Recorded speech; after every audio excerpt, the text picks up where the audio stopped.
analisando os pareceres em relação a algumas emendas da oposição, acabou sendo rejeitada, mas teve apoio da base para projeto da Lei de Diretrizes Orçamentárias. A gente vai ouvir nas informações de Lucas Neri.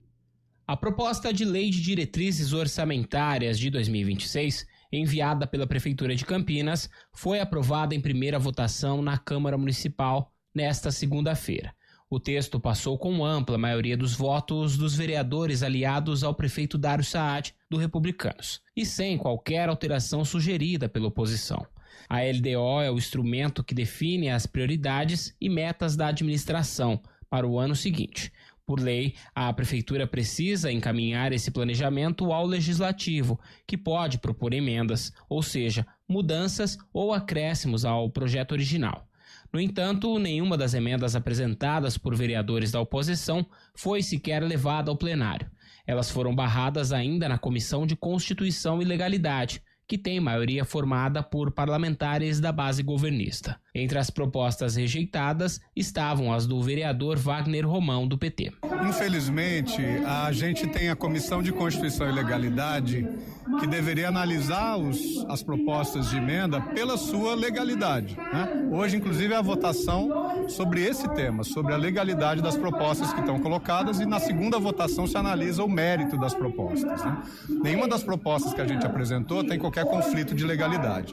Nós, em primeiro lugar, estamos propondo aqui que a gente tenha um comprometimento com o crescimento da folha de pagamento da Prefeitura, o que diz respeito à ampliação da contratação de concursos públicos. A nossa visão é que a terceirização é ruim para o povo de Campinas. Os serviços públicos são oferecidos com menos qualidade na terceirização, e para isso precisamos ter concurso público. Mas eu queria enfatizar aqui que algumas emendas que a gente propôs a respeito, por exemplo, da cultura, a gente propõe 3% dos recursos orçamentários da Prefeitura para a cultura, né? E um outro tema que é uma reserva também de 3% dos recursos da Prefeitura para a questão ambiental. Já o vereador Igor Diego, do Republicanos, da base aliada ao governo, defendeu a proposta. Para ele, o plano orçamentário de 2026 reflete a vontade da população que reelegeu Dário Saad no ano passado. Então, a minha fala foi nesse sentido, de falar que o prefeito, ele passou por um teste, assim como esses vereadores aqui, foi aprovado por mais de 70% dos votos na urna. Isso demonstra, em primeiro turno, né? Demonstra que nós estamos no caminho certo, porque nós sabemos reconhecer os desafios que precisam ser feitos. E a LDO esse ano ela traz isso, ela deu uma enxugada, prioriza as áreas sociais, mas infelizmente não dá para cobrir todos os aspectos que a oposição faz a indicação aqui na casa. Além de definir as metas da Prefeitura, a LDO também trata de regras para arrecadação e gastos, o uso de emendas parlamentares, repasses para entidades públicas e privadas, além de critérios de controle e transparência fiscal. Com a aprovação em primeiro turno, a proposta volta ao plenário na próxima semana. A expectativa, claro, é de nova aprovação, já que o governo tem maioria confortável entre os vereadores.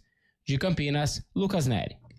Bruno, eu fico pensando também o desgaste que às vezes existe, né, na aprovação ou não das emendas, porque tem aí audiência pública, né, para trazer mais informações também das necessidades, e aí tem esse debate, né, de emendas que são rejeitadas, mas aí vai para o prefeito, ele pode, enfim, derrubar todas elas, achar que já está incluído aí no projeto inicial. Aí eu fico pensando se realmente vale a pena toda essa discussão, sendo que acaba ali na canetada mesmo. Pois é, Sandra, eu acho que no final das contas o que ficou evidente foi a estratégia, né, do governo e da base governista de vir na lógica do rolo compressor, ou seja, você já encurta certas etapas, pensando sobretudo no processo legislativo como um todo, articula dentro da base e basicamente diz o seguinte, fala, olha, não muda nada, aprova dessa forma, porque chega aqui para mim eu só dou o autógrafo e já passa a valer a lei, ao invés de chegar de repente ou colocar isso em votação no plenário, dependendo do tema, porque é óbvio, nem tudo vai passar também, o orçamento ele é limitado, ele tem ali as suas pré-condições estabelecidas, então não dá para você poder realizar absolutamente tudo quanto se deseja, né? São prioridades políticas, a prioridade por vezes que a oposição colocou, e isso ficou evidente, não é a mesma prioridade do que o governo tem em termos de alocação do gasto. Ainda assim tenta-se, né? Tenta-se fazer os ajustes, as alterações a fim de contemplar os múltiplos interesses. Mas eu acho que no cálculo do Dário é isso, e da base como um todo, isso ficou muito evidente nesse jogo, né? Então assim, já mata elas ali de alguma forma na própria comissão.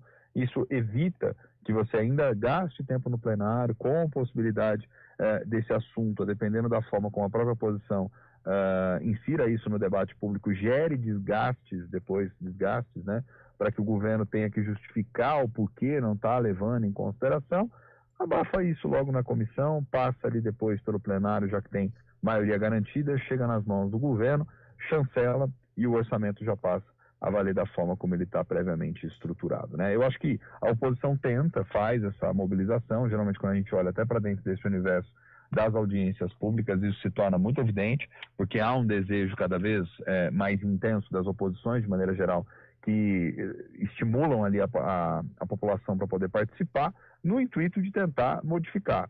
Isso é do jogo, né, o Sandra? Eu acho que o parlamento, e a gente tem que entender isso cada vez mais, ele não é espaço onde todo mundo vai vencer o tempo todo, nem um espaço onde necessariamente a oposição também não vai conseguir fazer nada. Eu acho que depende da conjuntura, depende do momento, depende de como você está formatando e depende, acima de tudo, dos interesses políticos que estão em vigor. Penso até, inclusive, que algumas dessas emendas, da forma como foram apresentadas pela oposição, foram emendas até um tanto quanto audaciosas, e também já me soava estranho imaginar uma aprovação. Mas é aquela história, é um jogo de morde e assopra, e por vezes também você faz isso só para gerar o que eu estou falando aqui, que é o desgaste político do governo para lançar, vamos dizer assim, lançar mais luz onde, em tese, os problemas são maiores. Nesse caso, o próprio vereador Wagner Romão falou, olha, eu acho que deveria ter um volume maior aqui para as questões ambientais, porque todo começo de ano isso chama ainda mais a nossa atenção com as fortes chuvas, os prejuízos, e também para a dimensão cultural, porque isso inclusive vai ao encontro de pautas dele. Vamos lembrar que nessa semana teve inclusive um encontro da comissão discutindo ali as questões relacionadas, por exemplo, ao audiovisual, a questão de cinemas públicos em Campinas. Então também vai ao encontro dele, do eleitorado dele, e ele tenta de alguma forma inserir isso no orçamento, mas sabendo que a probabilidade de lograr êxito com essa história toda é mais remota, né? Uhum. Bruno Silva, cientista político, sempre com a gente aqui para o cafezinho. Te esperamos também amanhã, Bruno. Combinadíssimo, gente. Um abraço para você, Sandra, Felipe, para os nossos queridos ouvintes. Excelente aí terça-feira e até amanhã. Amanhã um café reforçado com chocolate quente, eu diria. Opa, por motivos de frio. Hein, Felipe? Vai estar frio, hein, cara? E eu tô sem blusa, hein, rapaz? Eu preciso ir atrás de blusa. Mas a gente tá rindo, mas eu comentei aqui, já não tô tendo roupa não pra esse frio. Não estamos tendo roupa pra tudo isso. Gente, pois é, eu não tenho, é aquela história, não tenho nem roupa pro evento. Eu nunca tenho uma roupa legal pra poder estar num quadro tão bonito, sofisticado como esse com os nossos queridos ouvintes, né? Mas agora, mais do que nunca, eu preciso de uma blusa legal, né? Dizem que o inverno deixa as pessoas mais elegantes, hein, Bruno? Ó, no caso aqui eu vejo uma galera, parece que tá de pijama, viu, pessoal? Mas não é por nada não, né? Mas vamos lá. No home office. Home office. Bruno, com frio, sem frio, estaremos juntos amanhã. Até amanhã, Bruno. Certamente, né? Faça chuva, faça sol, cá estaremos. Um abraço a todos, valeu. CBN Campinas vai finalizando com os trabalhos técnicos de Valmir Bortoleto, a produção de streaming de Samila Dip, essa dupla também que vai estar aqui com a gente amanhã, viu, Felipe? Passando frio com a gente aqui. Desejando, é claro, uma excelente terça-feira para quem ficou na sintonia, agradecendo aí a nossa audiência. Não esqueça do casaco, tá, gente? Porque vai fazer mais frio agora no período da tarde, também à noite, e amanhã tô aqui esperando vocês congelado às 6 da manhã no Jornal da CBN. Até lá, estaremos juntos. CBN Campinas. Oferecimento Recap, Sindicato dos Postos de Combustível.